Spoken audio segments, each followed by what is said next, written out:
Sesaat setelah Kana memperkenalkan dirinya sebagai warga Perserikatan Busan, sekelebat bayangan segede pulau perlahan bergerak mendekat dari arah matahari tenggelam. Dan itulah Perserikatan Busan, sebuah kapal berukuran luar biasa besar tempat di mana Kana tinggal. Bersamaan dengan mendekatnya kapal raksasa tersebut, sebuah benda aneh juga tiba-tiba muncul dari dasar laut. Dari dalam benda aneh tersebut, keluarlah seorang pria yang Kana panggil dengan nama Brun, yang terlihat tidak terima jika dibilang pergerakan mereka sangat lambat, karena menurutnya pergerakan Kana lah yang terlalu cepat. Setelah Brun keluar, beberapa orang manusia yang ternyata merupakan rekan-rekannya Kana sesama harpunis juga ikutan keluar. Pada saat yang nyaris bersamaan, para penduduk Perserikatan Busan yang jumlahnya bejibun juga terlihat keluar karena ingin melihat bodi Kana yang luar biasa. Aduhai, maksud saya karena penasaran dengan apa yang sebenarnya telah terjadi. Bota dan Lita yang untuk pertama kalinya melihat manusia lain terlihat begitu terharu hingga nyaris tidak bisa berkata apa-apa selain hanya saling berpelukan. Lalu di bawah sorotan lampu senter besar dari atas geladak kapal, kita bisa melihat posisi keduanya yang sedang berada di tengah-tengah reruntuhan pulau beton yang ukurannya tinggal secuil, dikelilingi beberapa bangkai bayi Leviathan yang baru saja dibantai oleh Kana.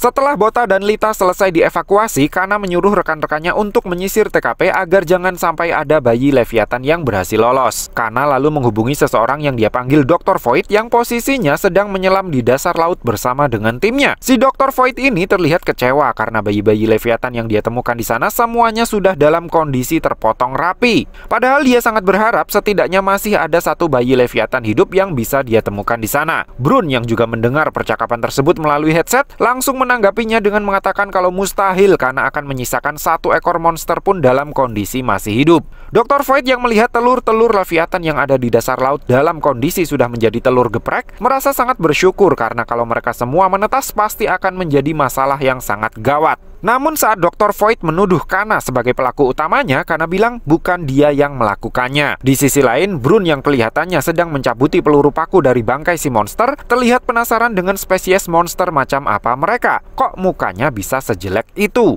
Di waktu yang sama, di dasar lautan, timnya Dr. Void menemukan sesuatu yang sangat mencengangkan. Bagaimana tidak? Di depan mata mereka sendiri teronggok bangkai Kentrashi yang panjangnya diperkirakan lebih dari 50 meter. Brun yang mendengar info tersebut jelas langsung shock karena Kentrashi dikenal sebagai satu dari 7 iblis lautan. Dr. Void sendiri sangat yakin akan hal itu karena bahkan ukuran tubuh si monster lebih besar dari apa yang selama ini dirumorkan. Dan untuk kedua kalinya, Kana bilang bukan dia yang menghabisinya. Kana yang sepertinya menyadari sesuatu kemudian melirik ke arah salah satu bangkai monster di mana di sana masih tertancap pedang warisannya ayahnya Bota. Bota dan Lita sendiri saat ini posisinya sudah dalam penanganan petugas sensus, yang mana si petugas langsung terlihat shock begitu Bota bilang dia sudah 10 tahun hidup di lautan lepas. Tapi bohong, si petugas sensus malah langsung menjitak kepala Bota dengan clipboardnya karena dia yakin omongannya Bota tidak bisa dipercaya. Nah, ketika sedang beradu mulut dengan Lita yang menyebutnya sebagai si pegawai honorer, sambil menangis Bota bilang kalau sebelumnya mereka tinggal bersama ayah mereka yang kini sudah tiada gara-gara monster itu.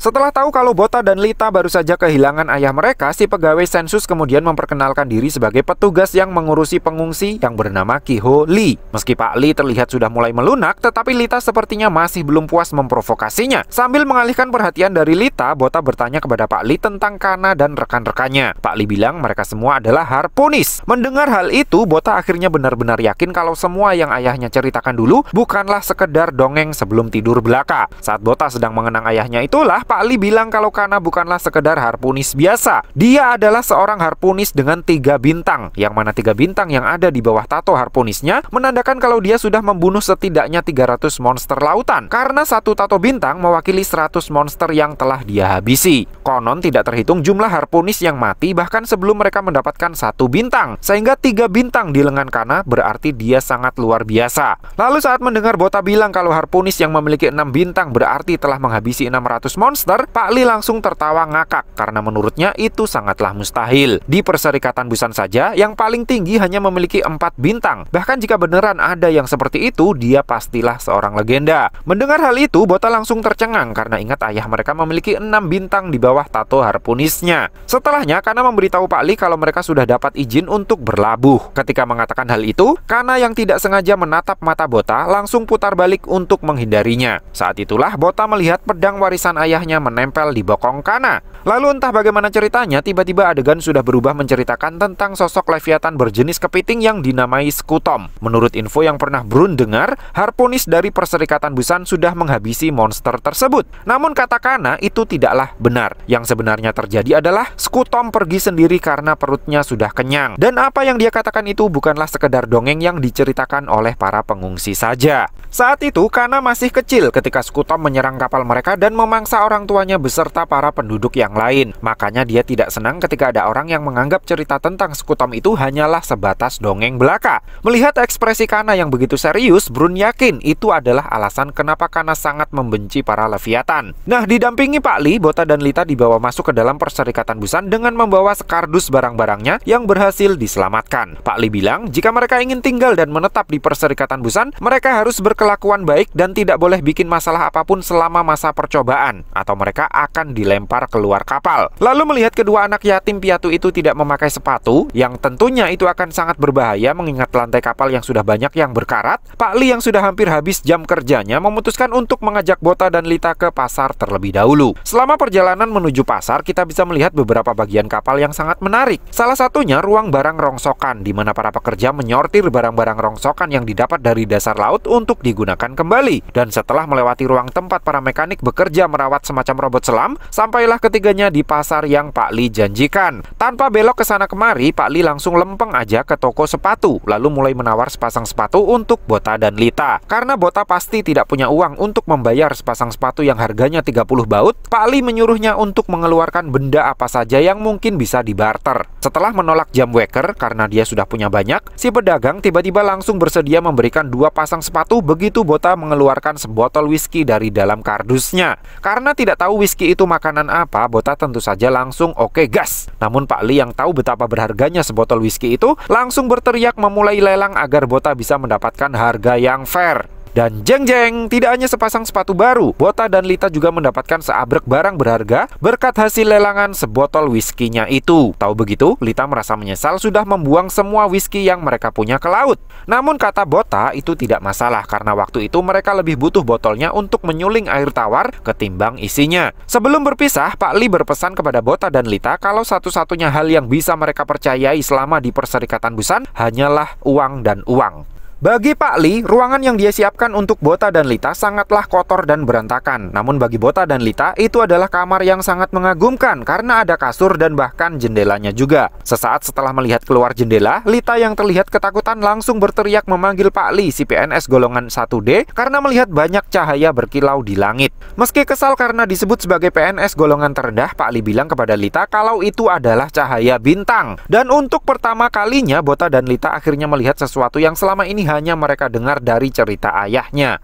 Di saat Bota dan Lita sedang mengharu biru karena melihat betapa indahnya bintang-bintang di langit, Dr. Void dan para pekerjanya terlihat sedang berusaha mengangkat jasad Kentrashi ke permukaan. Begitu jasadnya berhasil diangkat, beragam ekspresi diperlihatkan oleh para pekerja. Ada yang ngeri sendiri begitu melihat ukurannya yang begitu besar, ada yang jijik karena wujudnya yang buruk rupa, dan ada yang terpesona karena menganggapnya sebagai sampel yang sangat berharga. Brun sendiri terlihat penasaran jika dia menghadapi Kentrashi, mungkinkah dia bisa memberi perlawanan dan bertahan hidup sampai akhir? Dr. Void kemudian bilang, selama ini umat manusia sudah terlalu acuh dengan keberadaan para monster lautan itu. Dan sebagai seorang ilmuwan, Dr. Void merasa perlu untuk melakukan riset dan mengungkap misteri terkait mereka. Lalu, seolah tidak peduli dengan ambisi Dr. Void yang mungkin baginya terkesan tidak realistis, Brun malah sibuk mencari-cari Kana yang tidak kelihatan di TKP. Kananya sendiri ternyata sedang pergi ke tempat seorang empu untuk mengecek keaslian pedangnya Bota. Dan si empu bilang, fix, itu adalah asli pedang seorang Harpunis. Begitu si empu sudah mengkonfirmasinya karena akhirnya yakin kalau itu memang pedangnya sang Leviathan Slayer, sang Harpunis legendaris bintang 6 yang bernama Theonma. Tapi bukannya senang, karena justru memperingatkan si empu kalau banjir darah mungkin akan segera terjadi. Bota dan Lita tidak boleh tinggal di Perserikatan Busan. Di saat yang sama, Bota terlihat masih menatap bintang-bintang di langit sambil memeluk Lita yang sudah tertidur lelap.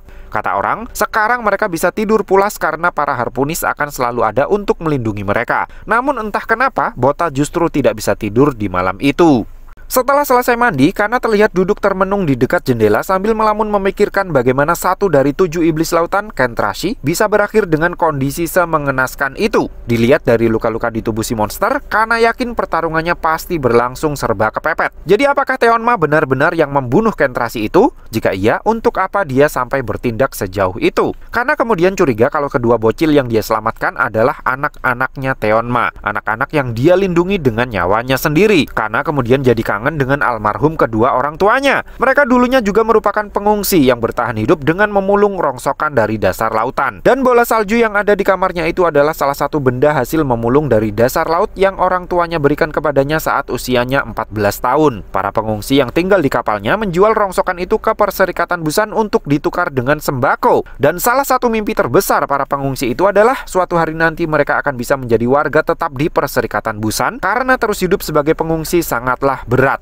Makanya orang-orang di kapalnya, termasuk kedua orang tuanya sendiri, sangat berambisi untuk menemukan harta karun demi bisa membeli kewarganegaraan di Perserikatan Busan. Hingga suatu hari mereka menemukan bekas pabrik metal Matsuda yang mana di dalamnya ditemukan banyak sekali robot penyelam yang sangat berharga yang bisa menjadi tiket emas bagi Kana dan keluarganya untuk menjadi warga tetap di Perserikatan Busan. Namun, semua kebahagiaan itu seketika sirna karena di malam harinya Sekutom datang dan menjadikan mereka semua sebagai hidangan makan malamnya.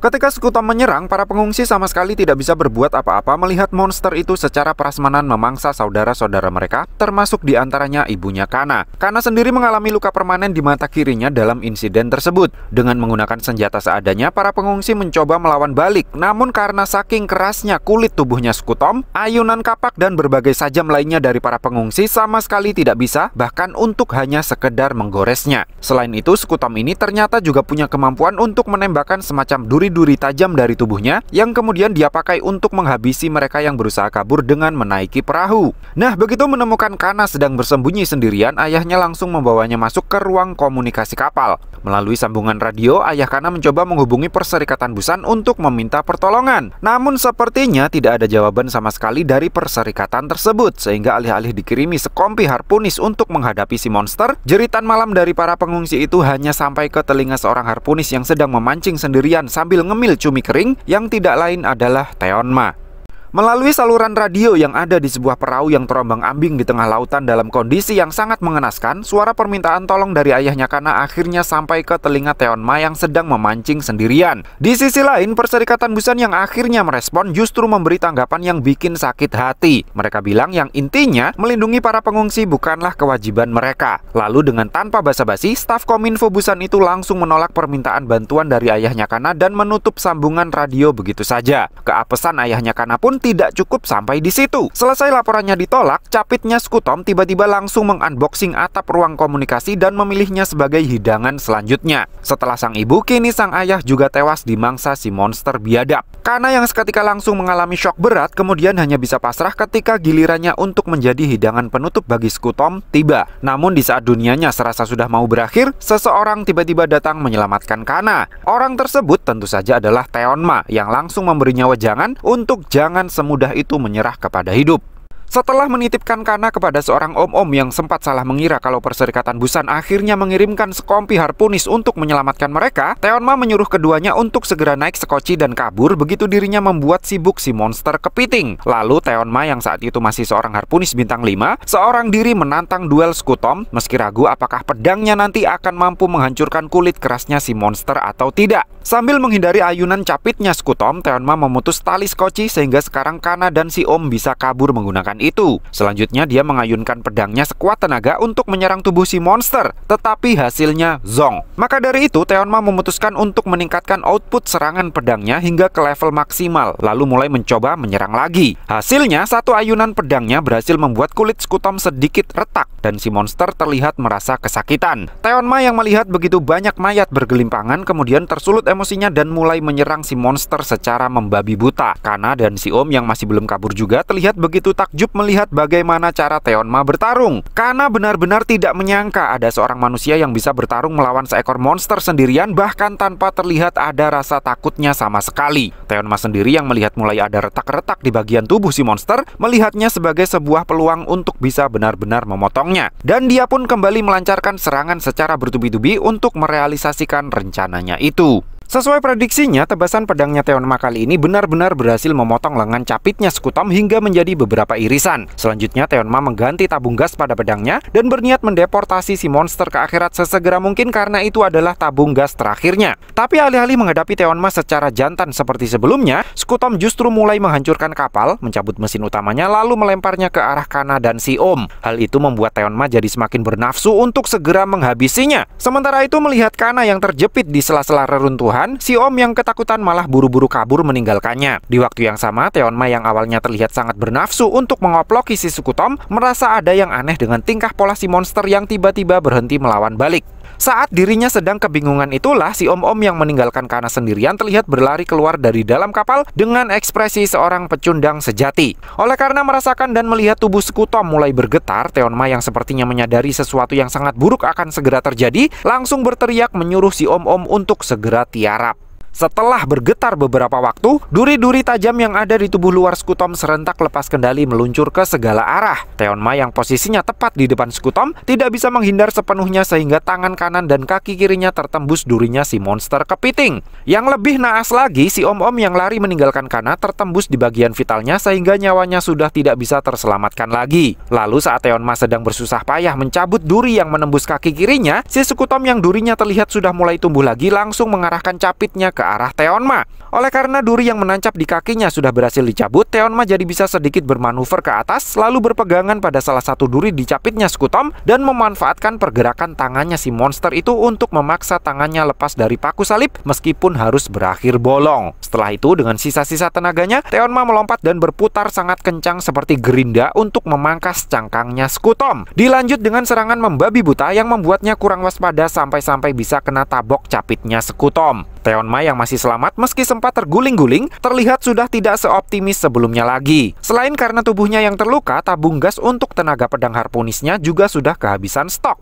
Untungnya matahari sudah keburu terbit sehingga Sekutom buru-buru ngacir nyebur ke laut karena shift malamnya sudah selesai. Teonma yang merasa lega karena tahu kalau bahkan monster sekelas Sekutom pun takut dengan sinar matahari, kemudian masuk ke dalam kapal dan mendapati Kana yang meski dalam posisi terjepit tetapi masih dalam kondisi sehat walafiat. Setelah matahari bersinar terang dan Kana berhasil dibawa keluar tanpa berkurang satu jari pun, kapal-kapal harpunis dari Serikat Busan baru terlihat mulai berdatangan. Tapi jujur saja, kedatangan mereka bukan karena ingin menyelamatkan para korban, melainkan karena ingin mengambil alih robot-robot penyelam yang sebelumnya para korban dapatkan dari reruntuhan pabrik Masuda. Sebagai kompensasinya, mereka menawarkan surat kontrak bagi Kana untuk menjadi warga negara Perserikatan Busan secara penuh. Karena tidak punya pilihan lain, Kana pun sepakat untuk menandatangani dokumen naturalisasi tersebut. Setelah insiden itu, selain robot penyelam dari pabrik Masuda, capit Sekutom yang dipotong oleh Teonma juga ikutan dibawa pulang ke Perserikatan Busan. Melihat oleh-oleh yang begitu mewah yang mereka bawa pulang, penduduk setempat menyambut kembalinya para harpunis yang sama sekali nggak ngapa-ngapain itu selayaknya pahlawan nasional. Dan gosip tentang para harpunis Perserikatan Busan yang berhasil menghabisi Sekutom, yang merupakan satu dari 7 iblis lautan pun mulai menyebar. Kana yang merasa orang-orang itu sama sekali tidak peduli dengan banyaknya nyawa pengungsi yang melayang dalam insiden itu, terlihat sangat bersedih. Saat sedang sedih-sedihnya, dia malah mendengar 3 orang harpunis sedang ngebacot tentang kelicikan mereka, di mana salah satu dari mereka bahkan sempat mengaku sebagai orang yang telah menolak panggilan SOS-nya ayahnya Kana. Mendengar hal itu, Kana yang tersulut emosinya langsung menghadang ketiganya sambil menenteng sebuah botol pecah. Namun si harpunis iblis bukannya mengakui dosanya, malah memprovokasi Kana dengan kalimat yang secara sederhananya berbunyi "dasmu", yang membuat Kana jadi semakin bernafsu untuk menghabisinya. Tapi karena dia masih anak kecil, si harpunis iblis itu bisa dengan mudah mengatasinya. Lalu dengan menggunakan pasal yang bunyinya menyerang harpunis adalah sebuah kejahatan besar, Kana pun berakhir diborgol oleh mereka. Dan karena Kana masih ogah menerima pasal karet tersebut, ketiga harpunis pun mulai mengoplokinya. Untungnya Teonma datang tepat pada waktunya.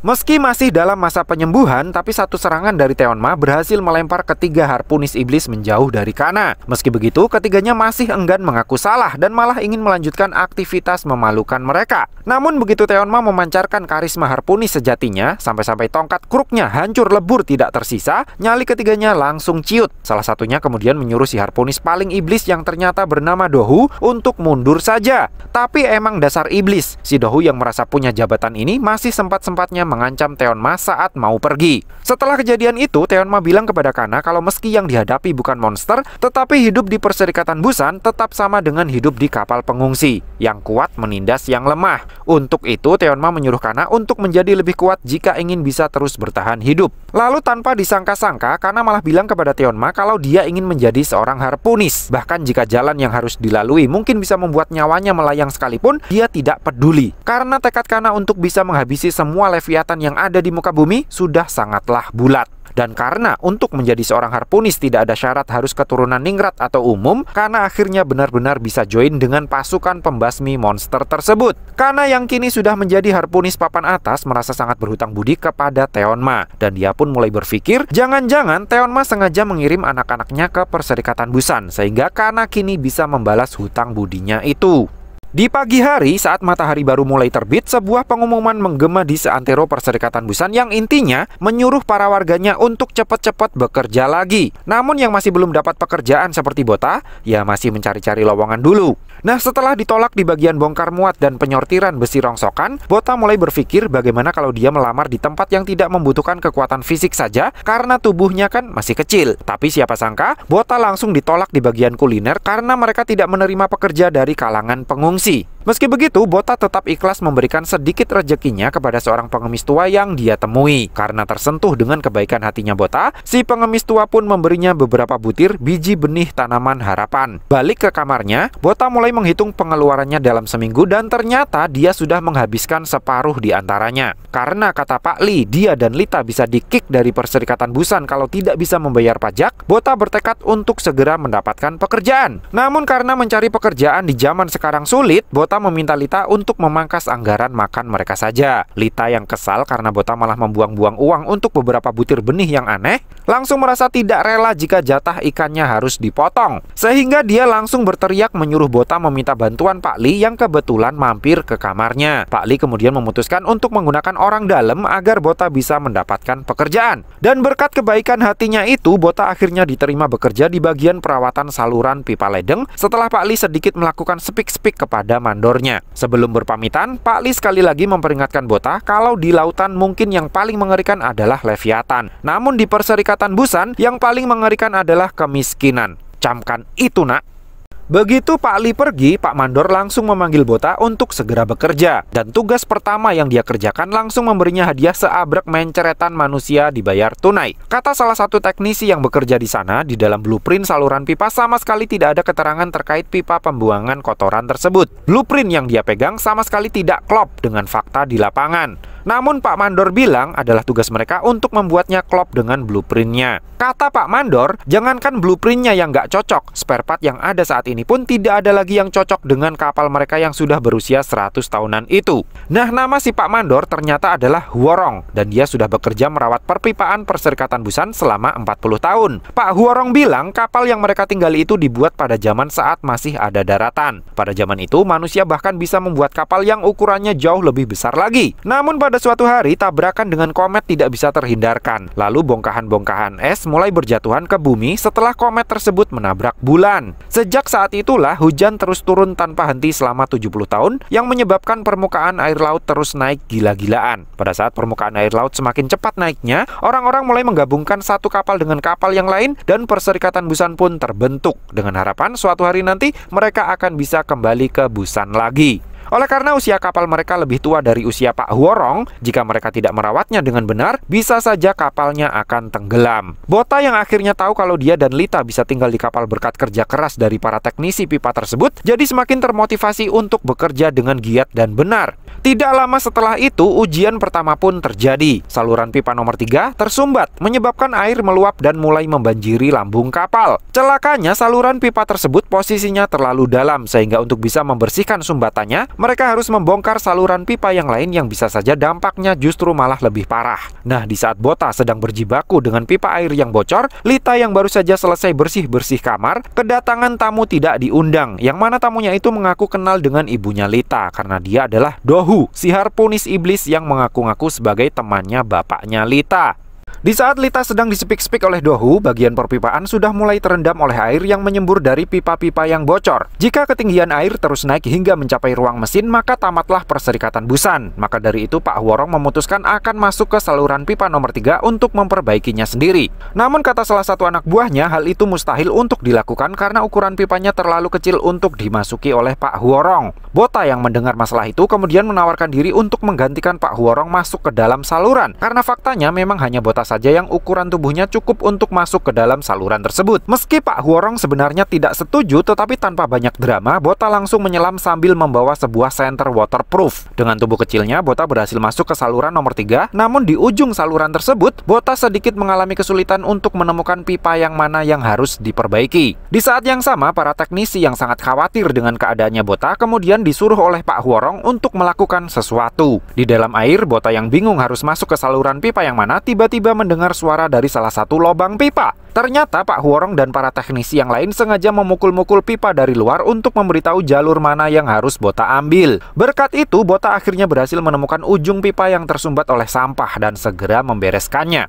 Namun saluran yang sudah kembali lancar membuat Bota terkena masalah baru. Tubuh kecilnya hanyut terseret oleh aliran air yang sangat kuat. Berkat Bota, air yang merendam ruang perpipaan perlahan-lahan mulai surut. Pak Hworong dan yang lainnya terlihat sangat senang dengan hasil kerjanya Bota. Namun begitu waktu sudah berjalan selama 8 menit dan Bota masih belum juga kembali, semuanya mulai terlihat panik. Bahkan sampai seluruh air surut dan waktu sudah lebih dari 12 menit, Bota masih belum juga kembali. Bota sendiri yang posisinya sudah kembali tersesat di titik persimpangan saluran-saluran pipa, terlihat mulai kehabisan nafasnya karena ternyata dia sudah menyelam selama 18 menitan. Di saat kondisinya sudah mulai tidak ada harapan, Bota kembali mendengar bunyi-bunyian yang ternyata itu adalah petunjuk dari Pak Hworong yang masih optimis Bota pasti masih hidup. Namun setelah 24 menit berlalu dan Bota masih belum juga keluar-keluar, Pak Hworong dan para teknisi yang lain mulai berusaha untuk mengikhlaskannya. Saat ekspresi semuanya sudah mulai terlihat suram, tiba-tiba sebuah keajaiban terjadi. Bota berhasil keluar dari dalam pipa dengan selamat. Semua orang jelas sangat shock melihatnya karena Bota masih bisa kembali hidup-hidup setelah menyelam selama 30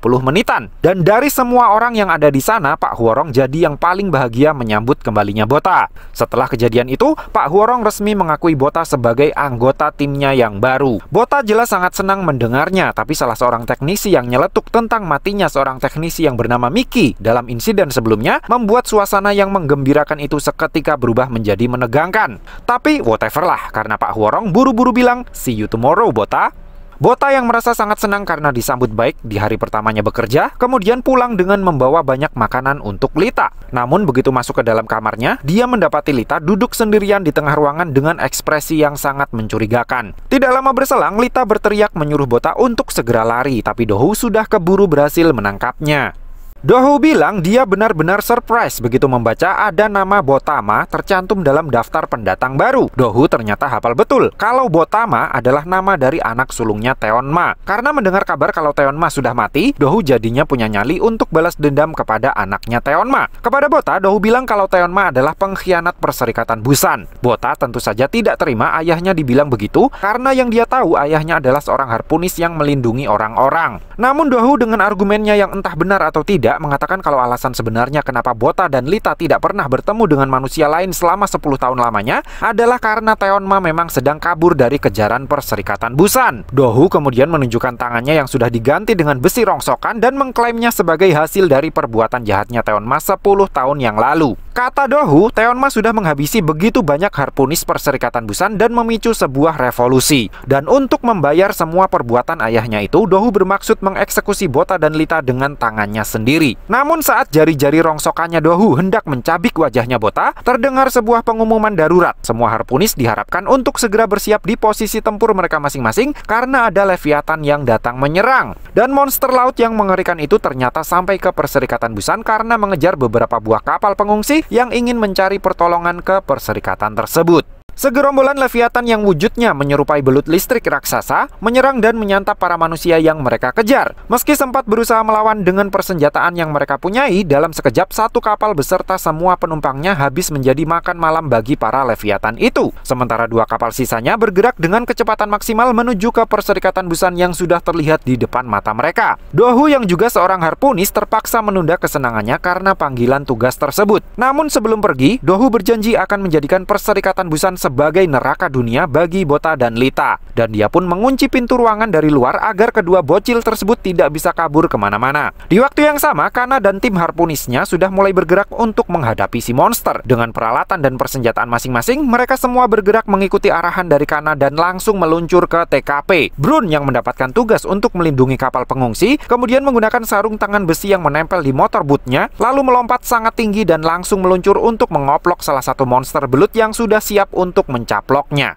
Dengan satu koplokannya, monster belut yang menjadi sasarannya Brun langsung hancur berkeping-keping seperti daging giling. Setelah satu monster tumbang, Brun yang mendarat di kapal pengungsi kemudian meninju beberapa monster belut lain yang menyerang dengan sarung tangan besi yang ternyata ujung kepalanya ada semacam bornya. Alhasil, menurut hitungannya, dia sudah menghabisi 5 ekor monster belut raksasa dalam misi kali ini. Para pengungsi terlihat sangat lega dan senang karena Brun dari tim Kana sudah datang. Namun sesuatu yang aneh terjadi. Dari tubuh monster belut yang dia hancurkan, keluar semacam lendir yang jumlahnya cukup banyak. Dan untuk monster-monster belut yang ditembaki oleh Kana dan timnya, semuanya bisa selamat dari peluru paku mereka gara-gara tubuh mereka terlindungi oleh lendir-lendir tersebut. Dengan tubuh yang diselimuti oleh lendir tersebut, para monster belut kembali menyerang kapal tempat Brun berada. Brun yang tahu situasinya sudah mulai gawat menyuruh para penumpang untuk segera meninggalkan kapal. Namun salah satu dari mereka sudah keburu terperangkap di dalam lendir dan nyaris menjadi santapan salah satu monster belut jika saja Kana tidak segera melompat dan memenggal kepala monster-monster itu. Kana kemudian menyuruh Brun untuk membawa para penumpang ke tempat yang aman, sementara dirinya akan mencoba untuk mengalihkan perhatian para monster itu. Kana kemudian mengeluarkan sebotol feromon ciptaannya Dr. Void dari dalam kantongnya, lalu memecahkannya. Seketika para monster belut itu langsung terlihat berbalik arah untuk mengejarnya seolah tertarik dengan aroma dari cairan feromon tersebut. Di saat Kana sedang memancing para monster belut menuju ke sisi lain dari kapal Perserikatan Busan, Bota dan Lita terlihat sedang mencoba kabur dengan melewati pipa saluran pembuangan. Begitu sampai di tempat yang aman, keduanya mendapati beberapa orang sedang melihat ke arah lautan sambil meneriakkan nama Kana. Karena penasaran, Bota dan Lita kemudian menyempatkan diri untuk ikutan menonton. Dan alangkah terkejutnya mereka begitu mendapati orang yang sudah menyelamatkan nyawa mereka itu sedang dikejar-kejar oleh monster. Lalu setelah sampai ke titik lokasi tertentu, Kana memberikan sebuah aba-aba yang mana setelahnya sebuah tembakan api yang sangat besar meluncur dari sebuah meriam di sisi kapal yang langsung membakar habis para monster belut yang mengekor di belakangnya Kana. Bota dan orang-orang yang melihatnya benar-benar dibuat terkagum-kagum dengan keindahan tubuhnya Kana. Maksud saya dengan manuver-manuvernya Kana. Masalah monster belut pun selesai dan semua orang meneriakkan nama Kana. Melihat aksi heroik dari seorang harpunis seperti Kana, Bota jadi teringat kembali dengan kata-katanya Dohu, sehingga dia jadi semakin bingung orang seperti apa ayah mereka yang sebenarnya. Setelahnya, Dohu yang kembali ke kamarnya Bota untuk melanjutkan eksekusinya terlihat kecewa karena kedua bocil kematian tersebut ternyata berhasil kabur dengan menyusuri pipa saluran pembuangan. Dohu yang sudah terbakar amarah lalu memerintahkan para anak buahnya untuk mencari, menangkap dan membawa Bota dan Lita baik dalam kondisi hidup ataupun mati ke hadapannya. Bota dan Lita sendiri yang posisinya sepertinya sudah berada di area pasar terlihat bingung harus kabur kemana lagi.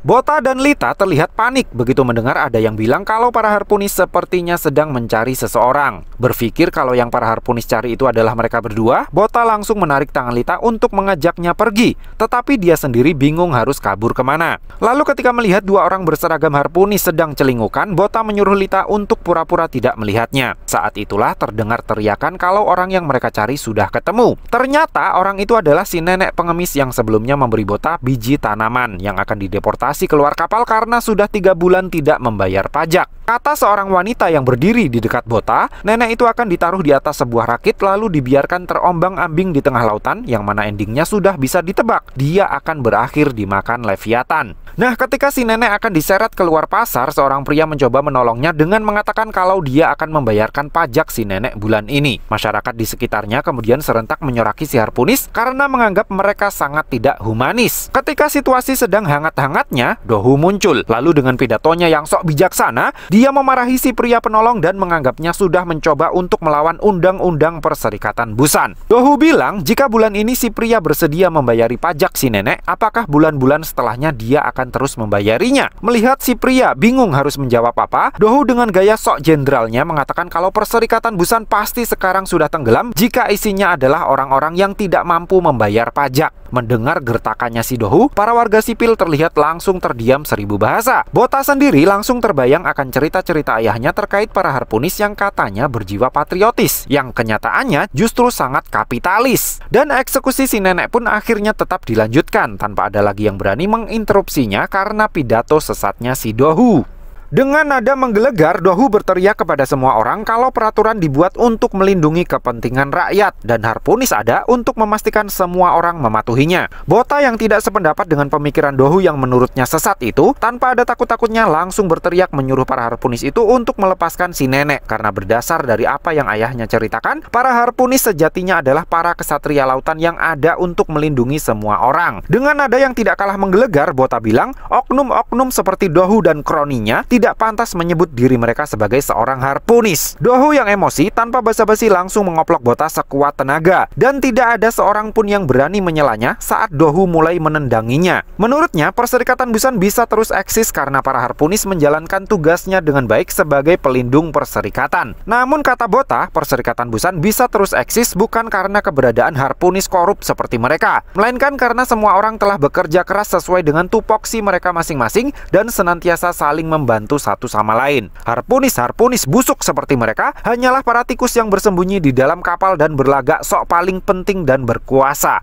Mendengar pidato Bota yang isinya sesuai dengan kondisi di negeri Konoha, Dohu jadi semakin emosi dan gak cuman bilang dasmu, dia pun langsung melabeli Bota sebagai seorang pemberontak persis seperti Teonma, ayahnya. Semua orang jelas langsung kaget begitu mengetahui kalau Bota dan Lita adalah anak-anaknya Teonma. Dan semuanya jadi semakin kaget begitu melihat Bota berhasil meng-smackdown Dohu yang berani-beraninya menyentuh Lita. Dohu yang merasa harga dirinya sebagai seorang pejabat sudah diinjak-injak, tanpa ragu lagi langsung mengeluarkan senjatanya dan melayangkan tembakan ke arah Bota dan Lita. Saat itulah Kana akhirnya datang dan langsung menangkis semua tembakannya Dohu dengan kedua pedangnya. Orang-orang terlihat sangat terkejut melihat Kana secara terang-terangan melawan Dohu demi melindungi Bota dan Lita. Dohu yang melihat juniornya itu berani melawan tentu saja sangat tidak terima. Namun Kana sama sekali tidak terprovokasi, bahkan meski dirinya disebut sebagai babysitternya Bota dan Lita. Melihat hal itu, Dohu yakin Kana pasti juga sudah tahu kalau kedua bocil yang ada di belakangnya itu adalah anak-anaknya Teonma. Dohu yang emosi tanpa aba-aba langsung menyerang Kana menggunakan pedangnya. Tapi tentu saja Kana bisa menangkis serangan receh semacam itu. Tidak cukup sampai di situ, satu manuver Kana yang sebenarnya cukup untuk membuat kepala Dohu terpisah dari badannya berhasil menggores sedikit luka di pipi sang senior busuk. Merasa harga dirinya sudah diinjak-injak, Dohu dan Kana kemudian saling beradu pedang dan berakhir dengan Dohu yang terdorong sedikit ke belakang. Dohu yang terlihat senang karena kini punya alasan untuk mengkriminalisasi Kana, kemudian menyuruh rekan-rekan Harpunisnya untuk mengepung dan menangkapnya. Dohu yakin sekuat apapun Kana, tetap saja dia tidak akan bisa mengalahkan semua Harpunis Perserikatan Busan sendirian. Sesaat setelah sok kepedean, ekspresi wajah Dohu langsung melotot dan terlihat pucat begitu melihat Kana mengarahkan senjata api kepadanya. Namun Kana yang masih berbelas kasihan tidak menembakkan peluru-peluru pakunya ke muka si Dohu, melainkan ke meteran listrik yang ada di belakangnya. Memanfaatkan kondisi yang gelap akibat lampu mati, Kana membawa Bota, Lita, dan si nenek yang tidak bisa membayar pajak keluar dari dalam ruangan. Lalu dengan menggunakan punggung pedangnya, Kana membuat pingsan para penjaga yang tidak sengaja memergoki mereka. Saat sedang dikejar-kejar oleh para Harpunis, Pak Li dan beberapa orang yang pro dengannya tiba-tiba muncul untuk membantu mereka bersembunyi. Kana yang sepertinya ingin mengalihkan perhatian para Harpunis kemudian menitipkan si nenek kepada Pak Li dan memberitahunya kalau di laci kamarnya ada uang yang bisa mereka gunakan. Dan si nenek yang akhirnya tahu kalau Bota adalah anaknya Teonma terlihat sangat bersyukur bisa bertemu dengannya. Selain si nenek, dua orang pria yang bersama dengan Pak Li juga mengaku kalau Teonma sudah pernah menyelamatkan nyawa mereka. Pak Li kemudian bilang kalau membicarakan Teonma di Perserikatan Busan adalah hal yang dilarang. Namun dia mengaku senang karena sekarang dia punya kesempatan untuk menolong anak-anaknya Teonma. Nah, setelah sedikit drama, para Harpunis akhirnya berhasil menemukan mereka. Kana lalu segera membawa Bota dan Lita pergi, sementara Pak Li membantu si nenek untuk bersembunyi. Dohu yang sudah berada pada posisi yang sangat strategis untuk menembak Kana, terpaksa menunda kesenangan gara-gara seonggok muatan kren tiba-tiba jatuh tepat di depannya. Ternyata si sopir kren sengaja melakukan hal itu demi bisa memberi waktu bagi Bota dan Lita untuk bisa kabur. Bota yang akhirnya tahu kalau orang-orang di Perserikatan Busan ternyata tidak membenci ayahnya dan ada Kana yang mati-matian melindungi mereka, jadi merasa sedikit lega. Tapi tembakan dari para harpunis tiba-tiba menghujani mereka dan Kana yang tidak memakai pelindung apapun tanpa pikir panjang langsung menggunakan tubuhnya sebagai perisai hidup. Melihat belasan peluru paku menancap di tubuh Kana, Bota jadi merasa sangat bersalah. Namun kata Kana tidak ada yang perlu dipermasalahkan karena dia hanya ingin membalas budi. Kana lalu mengutip kata-kata mutiaranya Teonma untuk diteruskan kepada Bota yang bunyinya, yang lemah akan selalu ditindas oleh yang kuat. Jika ingin terus hidup, kamu harus menjadi lebih kuat dan lebih kuat lagi. Meski begitu, posisi ketiganya saat ini sudah terpojok di jalan buntu. Dohu dan para kroninya kini terpaksa harus menghadapi Kana yang sudah dalam mode membara.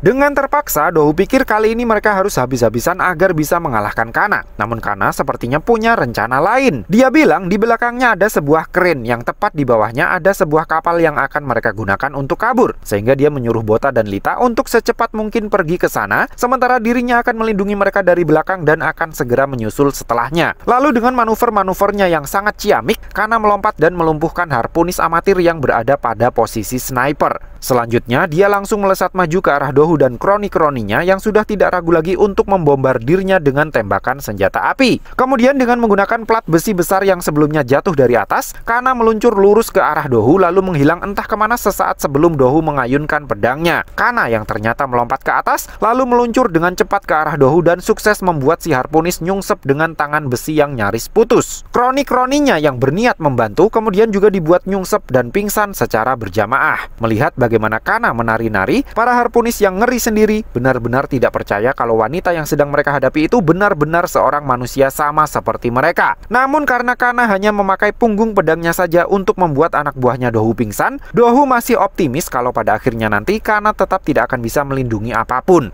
Mendengar nyinyirannya Dohu itu, Kana kemudian memutar balik sisi tajam pedangnya lalu mengatakan kalau sekarang dia akan menghadapi mereka semua selayaknya menghadapi para monster yang biasanya dia potong-potong. Di saat harpunis yang lain merasa ngeri dengan ancamannya Kana, Dohu justru terlihat semakin bernafsu untuk menghabisi Kana dengan tangannya sendiri. Dengan kondisi tubuh Kana yang sudah tertembus puluhan paku besi, Dohu sempat merasa kalau serangan-serangannya sudah pasti bisa menyudutkan Kana. Namun Kana bisa dengan mudah membalikkan keadaan karena skill berpedangnya Dohu terlalu ecek-ecek untuk dia hadapi. Di tempat lain, Bota dan Lita akhirnya sampai di lokasi yang Kana maksud. Tapi belum sempat keduanya melompat ke atas kapal yang sudah standby di bawah, mereka sudah keburu ketangkap basah. Karena sudah tidak bisa kabur kemana-mana lagi, Bota memutuskan untuk menggendong Lita dan langsung membawanya melompat keluar kapal. Untungnya keduanya berhasil mendarat dengan selamat di atas peti kemas yang secara perlahan diturunkan ke arah kapal yang ada di bawahnya. Si harpunis yang kesal kemudian bagi tugas. Setelah menyuruh temannya naik untuk menghentikan kren, dianya sendiri langsung melompat menyusul Bota dan Lita. Bota dan Lita yang sempat merasa sukses ngecengin, kini nyawanya kembali terancam karena si harpunis terlihat serius mengayunkan pedangnya untuk mengeksekusi kedua bocil tersebut. Di tempat Kana berada, tangan rongsokan kebanggaannya Dohu terlihat sudah terpisah dari tubuhnya. Sementara para komplotan harpunisnya terlihat sudah terkapar tidak berdaya di sekeliling Dohu yang bersandar lemas di dinding. Dengan kondisi yang sudah sememprihatinkan itu, nyatanya Dohu masih tetap saja songong dan tidak henti-hentinya memprovokasi Kana. Kana yang sudah poker face dari sononya terlihat biasa saja mendengarkan celotehannya Dohu yang terkesan sangat merendahkan para pengungsi seperti dirinya dan Teonma. Namun, begitu Dohu bilang kalau dia sudah mengirimkan orang untuk berjaga di tempat yang dituju oleh Bota dan Lita, Kana yang panik langsung bergegas pergi menuju ke TKP karena Dohu terlihat sangat yakin kalau kedua anaknya Teonma itu pasti sudah selesai dibereskan oleh anak buahnya. Padahal kenyataannya, anak buahnya Dohu masih kesulitan menghadapi pergerakan lincahnya Bota. Bahkan dengan kecerdikannya, Bota justru berhasil membuat si harpunis jatuh ke laut dan langsung disambut oleh seekor leviatan belut.